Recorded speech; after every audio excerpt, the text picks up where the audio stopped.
এই ভিডিওটা করা যখন ফায়না ফারিস্তা হাঁটা শিখে নেয়, হাঁটা শেখার আগে তারা দুই ভাই বোন বসে বসে খেলা করতো এই রুমটাতে।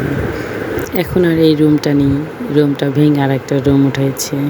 আসসালামু আলাইকুম, সবাই কেমন আছেন? আল্লাহ রহমতে ফায়না ফারিস্তা ভালো আছে। ভাবলাম এই ভিডিওটা আপনাদের সাথে শেয়ার করি, আমাদের স্মৃতি হিসাবে থেকে যাবে।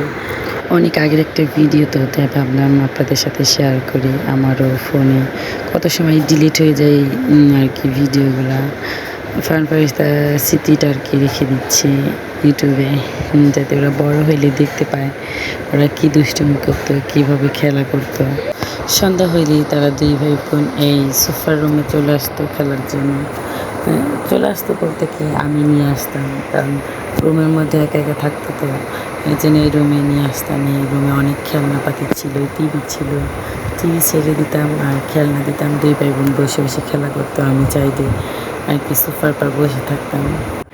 আমি এদিন নিয়ে সারাক্ষণ থাকি, সারাদিন সারা রাত, বলতে গেলে একা একাই থাকি। কেউ আমার সেরকম হেল্পের মানুষ নেই। দুইটা বাচ্চা নিয়ে, যখন বাচ্চা হইতো না তখন ভাবতাম একটা বাচ্চা হইলে কত ভালো হতো। আল্লাহর রহমতে আল্লাহ অনেক দিন পর দিয়েছে, কিন্তু একবারে দুইটা দিয়েছে।